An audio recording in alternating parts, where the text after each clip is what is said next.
आपने अभी तक हमारा चैनल सब्सक्राइब नहीं किया तो फौरन सब्सक्राइब कीजिए, साथ ही बेल आइकॉन पर क्लिक करें ताकि मजीद आने वाली वीडियो चाहे वक्तन फवक्तन आपके लिए इस चैनल पर अपलोड करते हैं वो आपको वक्त पर मिलती रहें और आप इनसे मुस्तफीद होते रहें।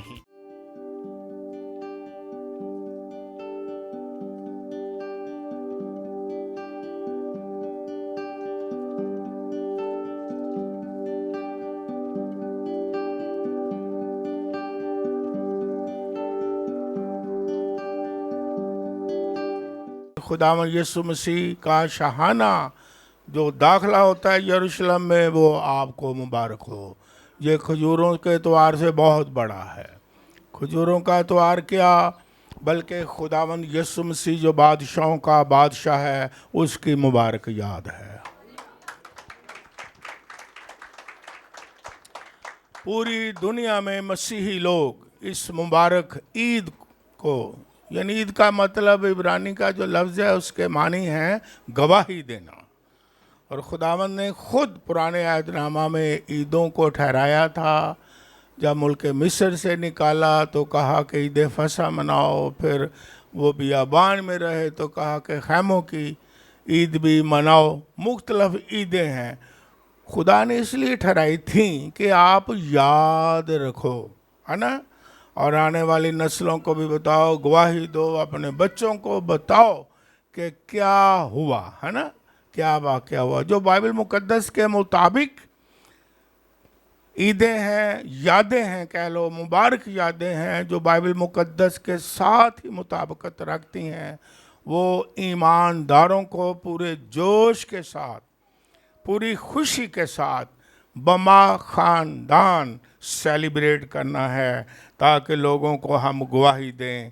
और ये जो मुबारक यादें हम मनाते हैं ये मौका फराहम करती हैं कि हम लोगों को गवाही दें, अपनी नस्लों को बताएं, अपने बच्चों को बताएं कि इस दिन क्या हुआ था। और ये कलाम के बिल्कुल मुताबिक है, लेकिन जो कलाम के साथ चीज़ें मुताबिकत नहीं रखती वो हम ना मनाएं, लेकिन जो बाइबल मुकद्दस के साथ चीज़ें मुताबिकत रखती हैं वो पूरे जोश और पूरी खुशी के साथ हमें सेलिब्रेट करना है।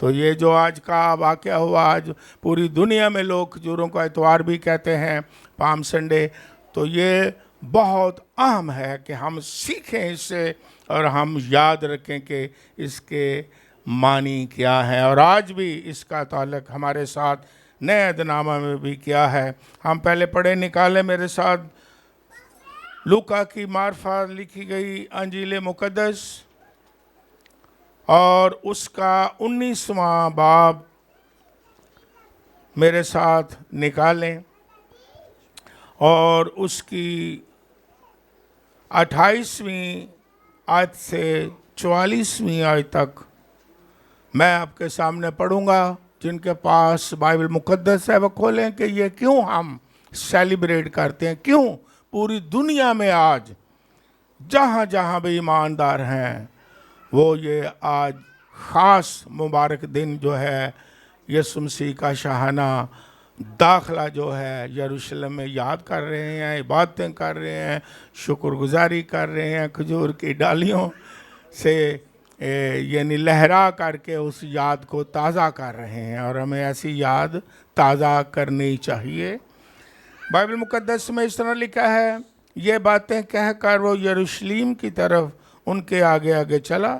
जब वो उस पहाड़ पर जो जैतून का कहलाता है बैत फिगे और बैतनिया के नज़दीक पहुंचा तो ऐसा हुआ कि उसने शागिर्दों में से 2 को ये कहकर भेजा कि सामने के गांव में जाओ और उस में दाखिल होते ही एक गधी का बच्चा बंधा हुआ मिलेगा जिस पर कभी कोई आदमी सवार नहीं हुआ, उसे खोल लाओ। और अगर कोई तुमसे पूछे कि क्यों खोलते हो तो यूँ कह देना कि खुदावंद को इसकी ज़रूरत है। पर जो भेजे गए थे उन्होंने जाकर जैसा उसने उनसे कहा था वैसा ही पाया। जब गधी के बच्चा को खोल रहे थे तो उनके मालिकों ने उनसे कहा कि इस बच्चा को क्यों खोलते हो? उन्होंने कहा कि खुदावंद को इसकी ज़रूरत है। वो उसको यीशु के पास ले आए और अपने कपड़े उस बच्चे पर डालकर यीशु को सवार किया। जब जा रहा था तो अपने कपड़े राह में बिछाते जाते थे, और जब वो शहर के नज़दीक जैतून के पहाड़ के उतार पर पहुंचा तो शागिर्दों की सारी जमात उन सब मौजों के सबब से जो उन्होंने देखे थे खुश होकर बुलंद आवाज़ से खुदा की हम्द करने लगी कि मुबारक है वो बादशाह जो खुदावंद के नाम से आता है, आसमान पर सुलह और आल में बाला पर जलाल। भीड़ में से बाज़ फरीसियों ने उससे कहा, ए उस्ताद, अपने शागिर्दों को डांट दे। उसने जवाब में कहा, मैं तुमसे कहता हूँ कि अगर ये चुप रहें तो पत्थर चिल्ला उठेंगे। जब नज़दीक आकर शहर को देखा तो उस पर रोया और कहा, काश कि तू अपने इसी दिन में सलामती की बातें जानता, मगर वो तेरी आंखों से छुप गई हैं, क्योंकि वो दिन तुझ पर आएंगे कि तेरे दुश्मन तेरे गिर्द मोर्चा बांध कर तुझे घेर लेंगे और हर तरफ से तंग करेंगे, और तुझको और तेरे बच्चों को जो तुझ में हैं ज़मीन पर दे पटकेंगे, और तुझ में किसी पत्थर पर पत्थर बाकी ना छोड़ेंगे, इसलिए कि तूने उस वक्त को ना पहचाना जब तुझ पर नज़र की गई। खुदा के कलाम के पढ़े जाने पर उसकी बरकत हो।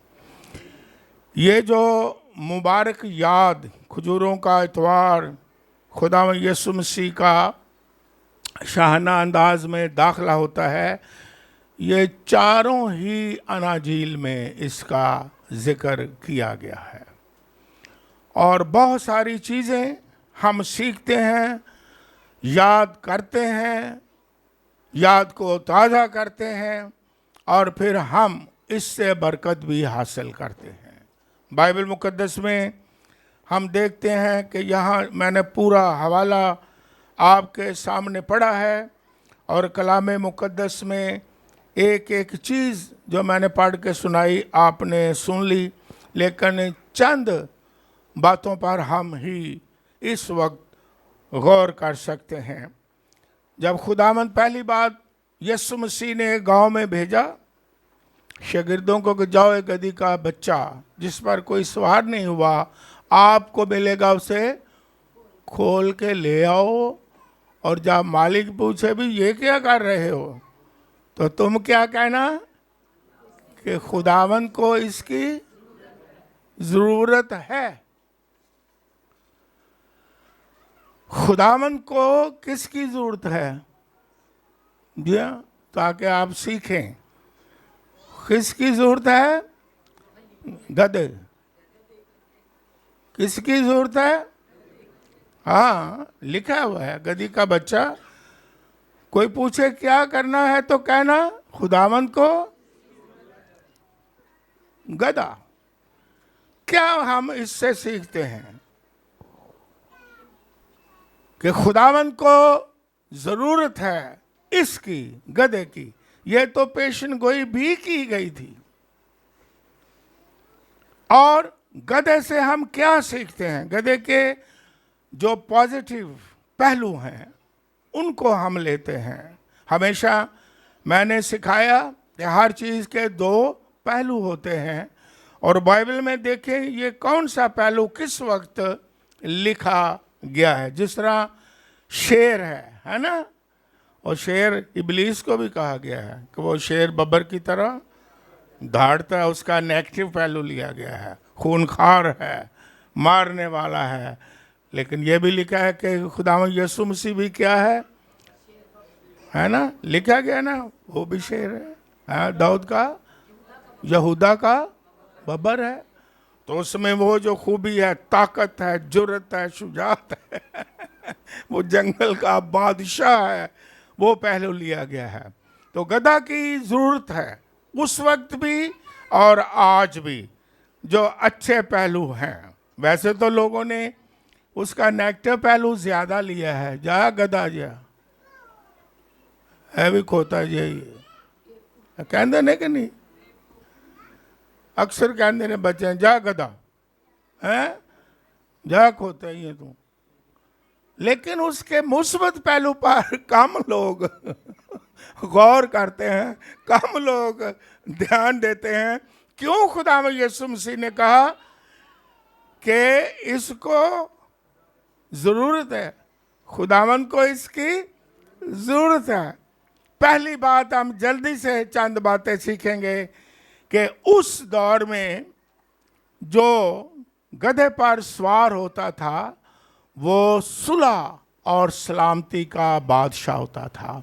वो सुलह चाहता था और सलामती चाहता था। और जो घोड़े पर होता था, घोड़ा इस बात की ये दलील होती थी और ये मिसाल होती थी और ये अलामत होती थी कि ये जंग चाहता है। तो हमारा खुदावंद यीशु मसीह हलीम, और लिखा हुआ है बाइबल में हलीम है और गधे पर सवार है और सलामती का शहजादा है और सुलह का बादशाह है। और वो जंग नहीं चाहता बल्कि सुलह और सलामती चाहता है इंसान की खुदा के साथ। वो सुलह करवाने आया, फिर रिश्तों की आपस में वो सुलह करवाने आया। तो इससे हम ये सीखते हैं कि जब उसे जरूरत हुई कि गधा लाओ खोल के, तो आज भी उसको हमारी जो जरूरत है ऐसे लोगों की जो हलीम हो। आज भी खुदावंद यीशु मसीह को हाथी की जरूरत नहीं है, घोड़े की। हाथी से मुराद क्या है? बड़ा, यस, प्राउड, मैं बहुत बड़ा। जो कहता है मैं बहुत बड़ा हूं, उससे खुदावन जरूरत नहीं। खुदा को आज भी जो कहता है मैं हाथी हूं, मैं बड़ा हूं, उसको खुदावन के सामने खुदा की जरूरत नहीं वो पूरी कर सकता। आज उसे भी हलीम लोगों की जरूरत है, जो आजिज हैं उनकी जरूरत है। और लिखा है कि खुदा जो आसमानों में समा नहीं सकता, शिकस्ता दिलों में बसता है। जो प्राउड होता है, जो मगरूर होता है हाथी की तरह है या घोड़े की तरह है, शान है, लड़ाका है, झगड़ालू है, जंगजू है, उन लोगों की खुदा को आज भी जरूरत नहीं है। और अगर हो भी तो वो क्या करता है? वो तब्दील नेचर को क्या करता है? तब्दील करता है। क्योंकि साउल सताने वाला था, हैं, और बड़ा झगड़ालू था और गुस्से वाला था, मसीहों को ही मारता था। जब बदल गया तो फिर वो खुद मार खाने वाला हो गया, उसे खुद मारते हैं। तो खुदावन को आज भी हम ये सीखते हैं जब देखते हैं कि खुदावन यीशु मसीह के दिन गधे पर सवार होता है, तो खुदावन यीशु मसीह खुद भी हलीम है और सलामती का शहजादा है और ऐसे लोगों ही को बुलाता है, ऐसे लोगों ही को प्यार करता है, ऐसे लोगों ही को इस्तेमाल करता है, ऐसे लोगों ही को बरकत देता है कि जो हलीम हो, आजिज हो, सुलह जू हो और सलामती पैदा करने वाले हों, ना कि लड़ाई और झगड़े और जुदाइयां पैदा करने वाले हो। फिर जो गधा होता है वो साबित कदम होता है। खुदा में यीशु मसीह भी साबित कदम रहा, फरमाबरदार रहा, मौत तक फरमाबरदार रहा। और लिखा है बाइबल मुकद्दस में फिलिपियों के खाते में कि वो ऐसा फरमाबरदार रहा कि मौत बल्कि सलीबी मौत भी। और खुदामंद को ऐसे लोग पसंद हैं, उन लोगों की जरूरत है कि जो उसके साथ चले, जिस तरह वो साबित कदम रहा है, अपने वादों में साबित कदम है, अपने बाप के साथ साबित कदम है, आपके साथ, ईमानदारों के साथ साबित कदम है। और वो चलता है और कभी फिरता नहीं और अपने वादे पूरे करता है।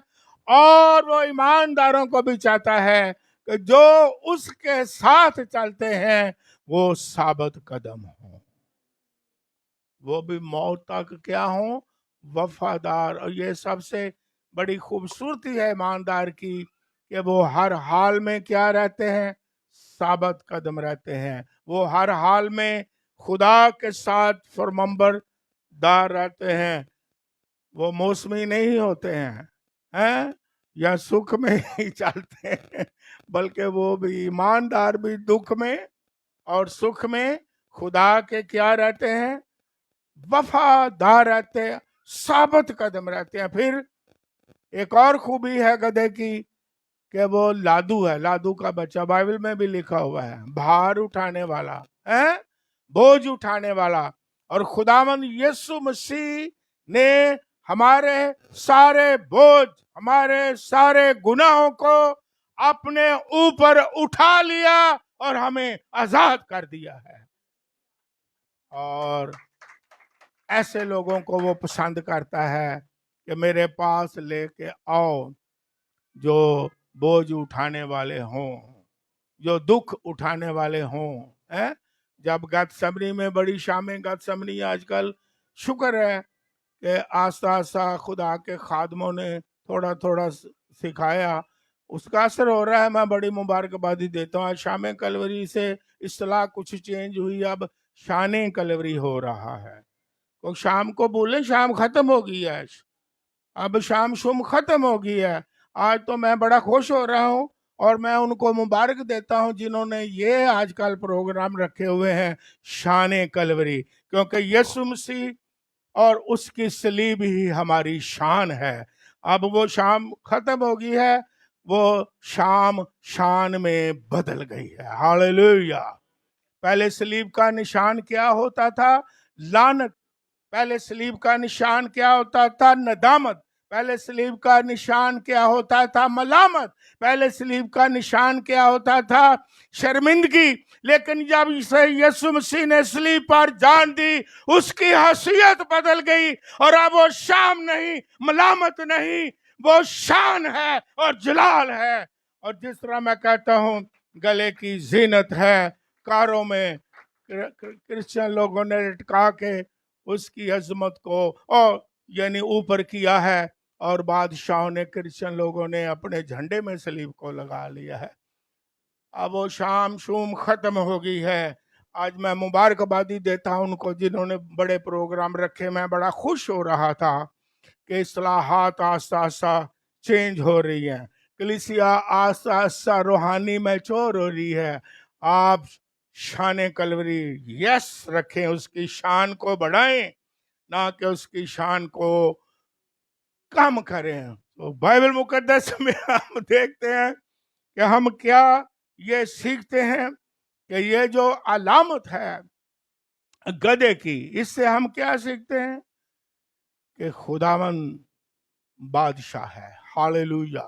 यीशु मसीह हमारा बादशाह है। और जब वो गधे पर सवार है तो जो पेशन गोई हुई है, मत्ती की इंजील में भी लिखा है कि सयून की बेटी को कहो, क्या कहो? तेरा बादशाह आता है। कई लोगों ने, जब भीड़ थी, कईयों ने पूछा ये कौन है? बाइबल में लिखा है, तो कई लोगों ने कहा ये नबी है नासरत का, लेकिन वो नबी से बड़ा है। उसने कहा सयून की बेटी को कह दो कि तेरा क्या आ रहा है? बादशाह आ रहा है। हालेलुया। आज आपके बादशाह का मुबारक दिन और मुबारक याद है, जो बादशाहों का भी बादशाह है और गधे पर सवार है, सलामती का बादशाह है, और वो इख्तियार रखता है हर एक चीज पर। बल्कि बादशाह क्या, बल्कि बादशाहों का भी बादशाह है। हालेलुया। बल्कि खुदावंदों का भी क्या है? आज हम ये सीखते हैं, क्या सेलिब्रेशन ये करें कि यीशु हमारा बादशाह है। हालेलुया। बादशाहों का भी बल्कि बादशाह है, और वो सारी चीजों पर हुक्मरानी करता है। वो कब्र, मौत, गुनाह और शैतान पर फाते हुआ है। उसने कहा आसमान और जमीन का कुल इख्तियार मेरे पास है। वो तो हमारा बादशाह है और अबदी बादशाह है। हालेलुया। इसलिए ये जो सेलिब्रेशन है ये बहुत ही अहम है और बड़ा ही जरूरी है कि हम इसे सेलिब्रेट करें और खुशी के साथ और अपने खानदानों के साथ। और नारा क्या था, आप ये बताएं, नारा क्या लगा रही थी भीड़? हो शाना, जो खुदावंद के नाम से। आपको पता है लेकिन दोहरा रहा हूं कि क्या हुआ। होशाना के माने क्या है? इब्रानी लफ्ज है हो जाना। इसका मतलब क्या है? हमें निजात दे, हमें बच्चा, है ना। वो जानते थे नारा लगाने वाले कि यही निजात दहिंदा है, इसे ही खुदा ने भेजा है इंसान को गुनाहों से खलासी देने के लिए। यही निजात दहिंदा है, इसलिए कहते थे होशाना होशाना। मुबारक है वो जो खुदावंद के नाम से आता है। ये तो इकरार करने का दिन है। ईमानदारों के लिए डिक्लेयर करें और गवाही दें कि यीशु ही नजात दहिंदा है और कोई नजात दहिंदा नहीं है। जो गुनाहों से रहाई दे, जो गुनाहों से छुटकारा दे, जो शैतान की कुव्वतों से आजाद करे, जो हर तरह की बीमारी से भी आजाद करे, वो नजात दहिंदा, उसका नाम यीशु है। हालेलुया। ये नारा से हम ये सीखते हैं कि हमें नजात दे, ये हमारा नजात दहिंदा है। ये इकरार है, ये हमें इकरार करना है। ये इकरार नहीं करना कि बड़ा वो कमजोर। अक्सर आपको सिखा रहा हूं, यीशु मसीह कमजोर नहीं, ना वो कमजोरी की हालत में सलीब पर गया है, ना हम आंसू बहाएं यीशु को बचा ही नहीं सका। नो, हमने क्या ऐलान करना है कि यीशु हमारा नजात दहिंदा। हालेलुया। यीशु हमें शिफा देने वाला है, यीशु हमें गुनाहों से आजाद करने वाला। यही भीड़ ने क्या किया था? नारे लगाए थे। यही हमारा आज नारा है। और नारा किसके साथ लगाया? आप ये भी बताएं। एक और बात हम सीखते हैं, खजूर की, इधर भी जल्दी से हम सीख लेते हैं। वेलकम किससे किया गया? और खजूर की डालियां किस चीज की अलामत हैं? खजूर की डालियां ये अलामत है, यस, फतह की अलामत है कि ये फातेह है। क्योंकि उस दौर में जब डालियां लहराते थे, कोई फतह करके आता था तो लोग डालियां लहराते थे और वेलकम करते थे और कहते थे ये फातेह है। और जब हम आज ये मुबारक याद को दोहराते हैं तो हम ऐलान क्या कर रहे हैं? हमें बच्चों को भी सिखाएं, खुद भी सीखें। खजूर की डालियां ऐलान क्या है या इकरार क्या है कि यीशु मसीह फातेह है। हालेलुया। मौत पर भी फातेह है, कब्र पर भी फातेह है, शैतान पर भी फातेह है, शैतान की कुव्वतों पर भी फातेह है। ऐसा फातेह खुदा हमारा खुदावंद यीशु मसीह है जिसकी कब्र खाली है। हालेलुया। तो ये इकरार है, ये इजहार है कि हम ऐलान करें, ऐसे ही फतह के नारे लगाएं कि हमारा खुदावंद यीशु मसीह फातेह हुआ है। और जो मौत और गुनाह पर फातेह हुआ एक ही हुआ और उसका नाम खुदावंद यीशु मसीह है। हालेलुया। और फिर आप ये भी सीखें कि ये खजूर की डालियां जो हैं, ये जब फतह की अलामत है, आपने जवाब देना है, ताकि आप थोड़ी देर अलर्ट रहें। कोई चीज जो फतह की अलामत होती है उसे कभी जलाया जाता है? मैं सादा तरीके से सिखाता हूं। मिसाल है, सलीब फतह का निशान है ना। कोई ईमानदार सलीब को जला सकता है? नो। और सादा तरीके से मैं समझा देता हूं कि लोगों जो दुनिया के बादशाह हैं या मुल्क हैं, उनकी फतह का झंडा जब वो लहराते हैं, है ना, तो उनका जो झंडा होता है वो ही उनकी अलामत होती है, वो ही उनकी शनाख्त होती है कि नहीं। अच्छा, कभी किसी ने देखा हो कि खुद ही जिनका झंडा हो, जिनका झंडा हो, लामत हो, किस मुल्क का है, यह शान है उनकी, कभी किसी झंडे को जलाते हुए आपने देखा? दुश्मन चाहे जलाए, कोई अपना झंडा, अपना निशान, अपनी अलामत जला सकता है? हैं? फिर और सादा तरीके से सीख ले ताकि आपके पास दलाइल हों। जब कोई खिलाड़ी फतह करके आता है तो उसके पास फतह की एक ट्रॉफी होती है ना। वो फतह की क्या है? अलामत। वो कभी कभी मैं सोचता हूँ ये जो ट्रॉफी होती है वो पूरे वर्ल्ड की फतह की ट्रॉफी होती है ना। तो कभी कभी बिल्कुल छोटी सी होती है, कभी कभी वो ग्लास की होती है, मैंने देखा, कभी कभी वो मेटल की होती है। लेकिन उसकी वैल्यू क्या है? वैल्यू क्या है? वैल्यू ये है कि ये जो है फतह की अलामत है। उसे बड़ा संभाल के और शीशे में रखते हैं और लोग जनाब तस्वीरें उसके साथ खींचते हैं और बड़े फतह के नारे लगाते हैं। क्या कभी उसने उसको किसी शख्स ने जो अलामत है फतह की कभी जलाया है? या ये कह ले तोड़ दिया है, लो जी फतह मिली है, लो जी तोड़ देती है? कभी हुआ है? अभी तो आपको आम अवार्ड भी मिले, वो भी हम अलमारी में सजा के रखते हैं कि नहीं? नहीं रखते अवार्ड? हाँ, मैंने भी रखे हैं, शहीन ने भी रखे हुए हैं अवार्ड। उस बड़े सजा के रखते हैं, जो आता है उसे दिखाते हैं, फख्र करते हैं, ये हमें बात। तो ये जो फतह की लामत है, क्या इसे जला के इसकी राख बना के इसकी इज्जत होगी या इसकी वैल्यू कम होगी? जरा सोचें। मैं क्या कहना चाहता हूं, अगर ये खजूर की डालियां फतह का निशान है तो फतह के निशान को हम जला दें तो कहें ये इसलिए है राख कि ये डालियों की राख है? इस फतह को क्या हम कहेंगे?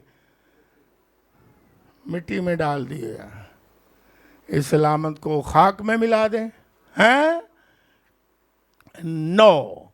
इसलिए यादगारी है ये खजूर की डालियां। मुकाशवा में भी लिखा हुआ है, बाइबल मुकद्दस में पढ़ लें कि खुदा का बंदा क्या कहता है रसूल के, मैंने एक रोया में क्या देखता, बहुत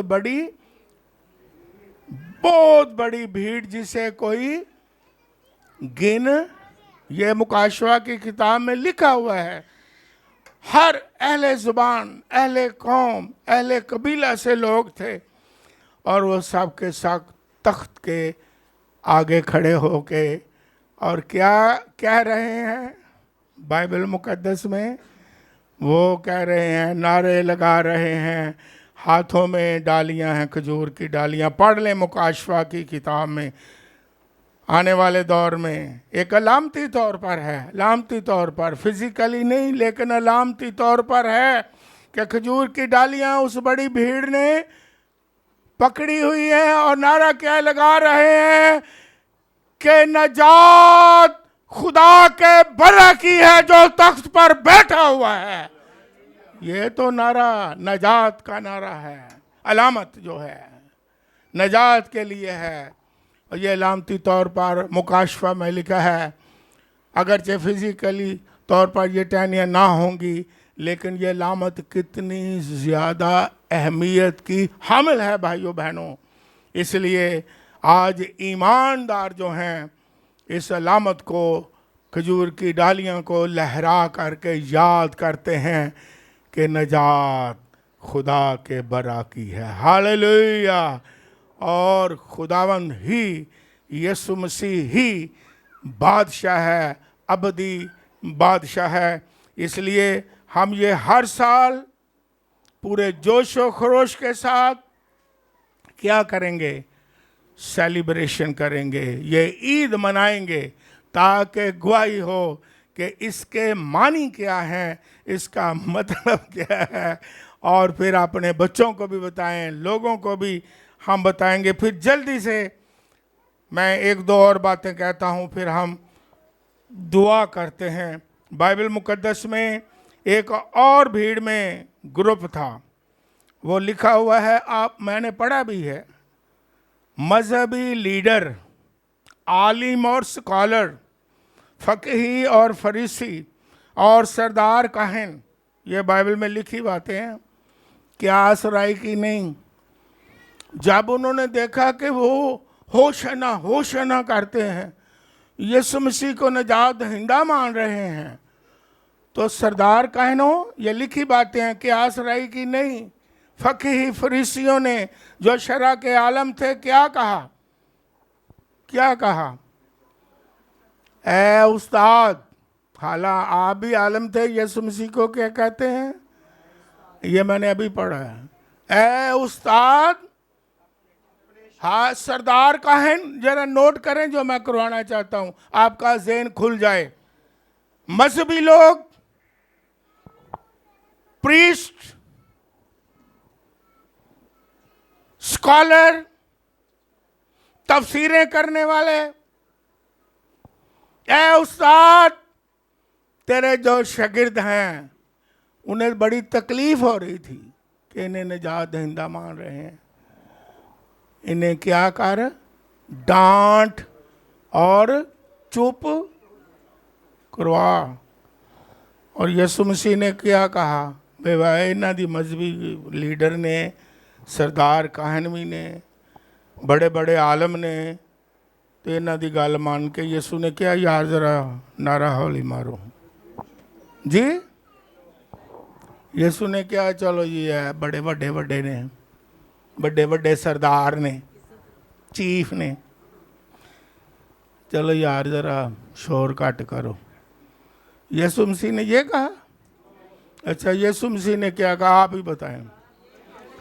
यीशु ने कहा, अगर ये चुप हो जाएंगे तो पत्थर भी चिल्ला उठेंगे, होशना के नारे लगाएंगे, पूरी कायनात चिल्ला उठेगी, यीशु ही नजात दहिंदा है।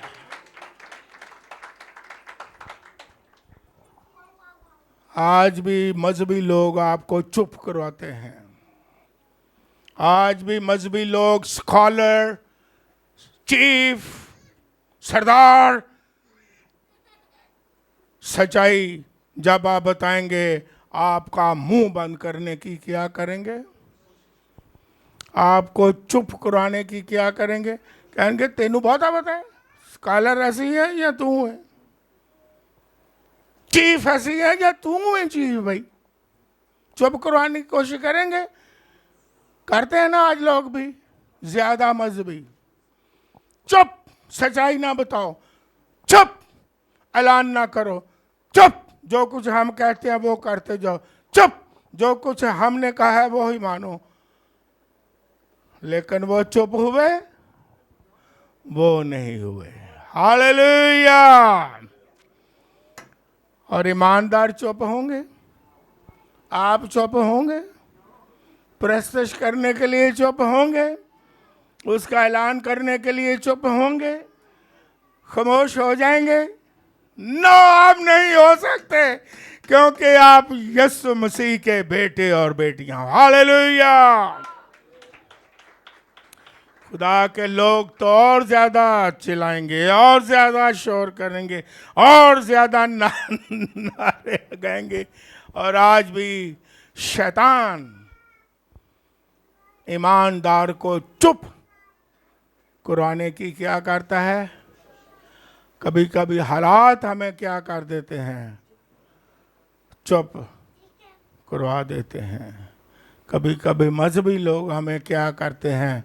चुप करवा देते हैं। ये बात ना करो, और कोई गल करो, इनू छड़ दियो। लेकिन जो खुदा के लोग हैं वो बाज नहीं आते हैं। हालेलुया। वो तो और ज़्यादा इकरार करते हैं और नारे लगाते हैं। नारे लगाओ लगाओ रे। वो तो झंडा मसीह का लहराते रहेंगे जब तक यीशु आ नहीं जाता। उसके इस इकबाल में, उसके वेलकम में नारे लगाते चले जाएंगे। और फिर आखिरी बात बाइबल मुकद्दस में से हम सीख लेते हैं, तो फिर इसके बाद हम दुआ करते हैं। और इससे भी आप बड़ा खुश होंगे। वो क्या है कि यीशु मसीह, मैंने हवाला पढ़ा कि खुदाम यीशु मसीह ने उस शहर को देखा और क्या किया? जुलूस जा रहा है, डालियां लहराई जा रही हैं, नारे लग रहे हैं, है ना? और जनाब बड़ा जश्न है। ओके, लेकिन यीशु मसीह ने वहाँ क्या किया? शाबाश। खुदावन यीशु मसीह ने उस शहर को देखा। और बाइबल में मैंने पढ़ दिया है पहले ही कि खुदावन यीशु मसीह उस वक्त उस जश्न में रोए। क्यों रोए? वो लिखा है कि तुम्हें पता नहीं है कि वो दिन आ रहा है यहाँ पत्थर पर पत्थर बाकी, वो तेरे बच्चों को भी पटक देंगे और तुझ पर भी घेरा डाल देंगे और तुम्हें पता नहीं है। खुदा यीशु मसीह इस बड़े जश्न में आंसू बहाते हैं। वाई? सवाल है वाई? उसने बता दिया है, लेकिन सीखने के लिए सादा तरीके से सिखा देता हूँ कि खुदावंद यीशु मसीह आपका जो मुस्तकबिल है उससे बहुत ज़्यादा इंटरेस्टेड है।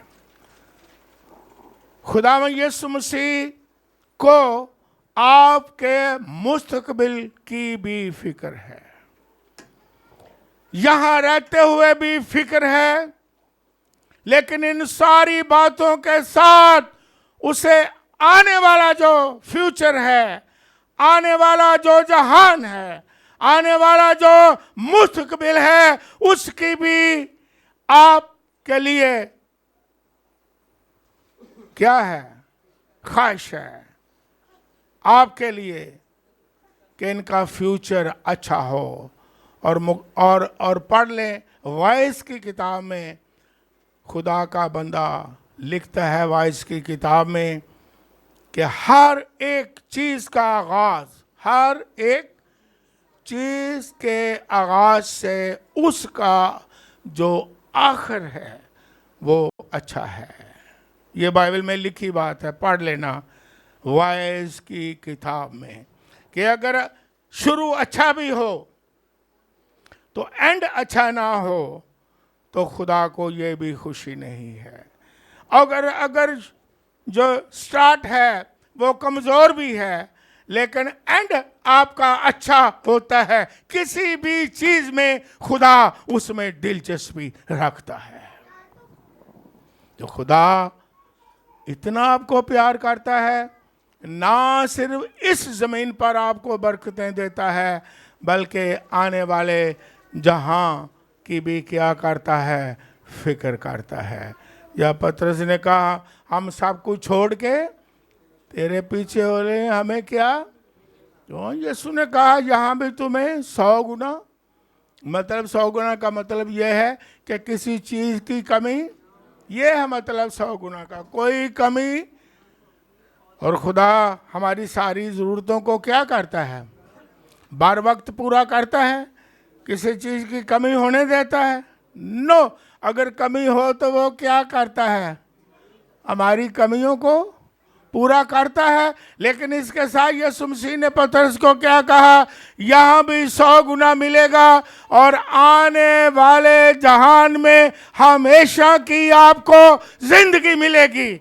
हमारा खुदावंद यीशु मसीह आपके फ्यूचर के लिए भी फिक्रमंद है और आंसू बहाता है, और उसकी ख्वाहिश है कि इनका एंड जो हो बहुत खूबसूरत हो, क्योंकि यीशु मसीह ने जाते हुए यही कहा, अब मैं जा रहा हूं तुम्हारे लिए जगह तैयार करने के लिए, मेरे बाप के घर में मकान है और आकर के तुम्हें ले जाऊंगा। हालेलुया।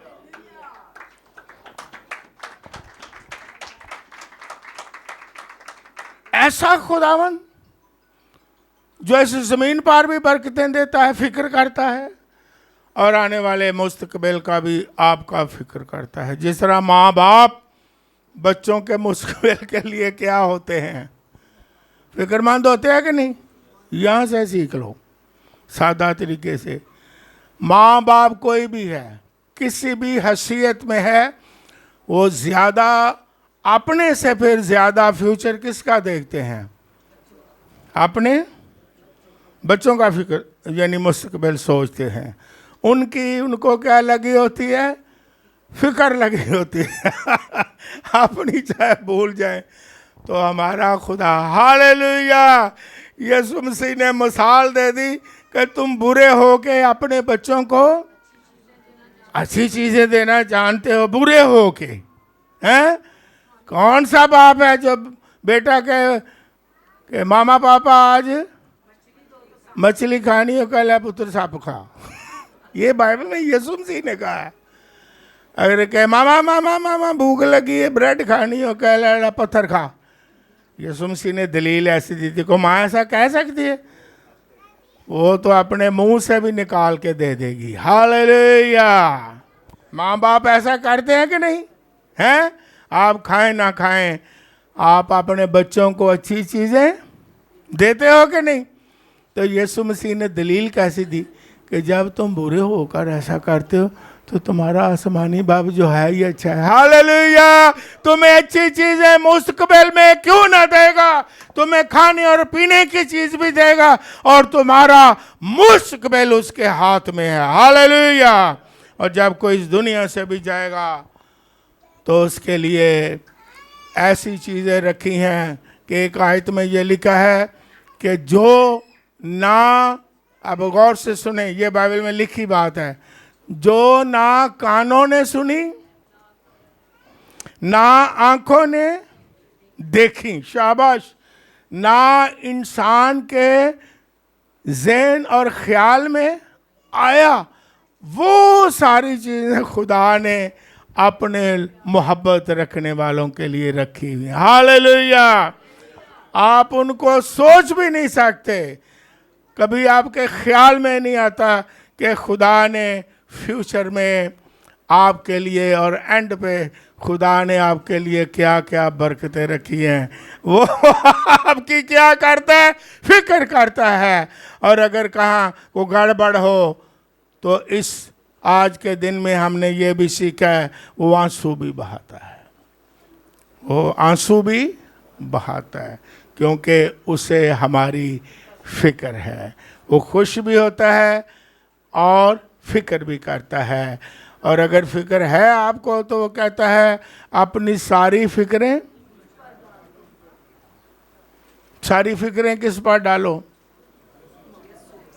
सारा भार किस पर डाल दो। अब भी कोई है वजन या भार या बोझ, उसने कहा बोझ उठाने वालों क्या करो, थके हो, मांदा हो बोझ के नीचे, तो आज के दिन वो क्या कह रहा है? मेरे पास हो, मैं तुमको क्या दूंगा?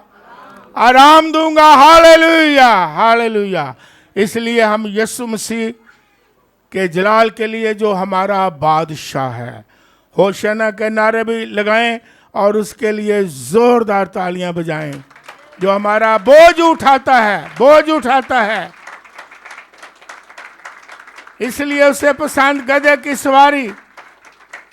और आप खुश हो जाएं, बाइबल मुकद्दस की आयत आखिर में देता हूं, वो हर रोज हमारा बोझ उठाता है, हर रोज हमारा बोझ उठाता है, हर रोज नया चैलेंज, हर रोज वो कहता है आ जाओ, फिक्र ना करो, एक दिन का नहीं, हर रोज वो हमारा बोझ उठाता है, क्योंकि वो हमारा बादशाह है। हालेलुया। हम सारा जलाल यीशु मसीह को देते हैं। खुदावंद आपको बरकत दे। हालेलुया।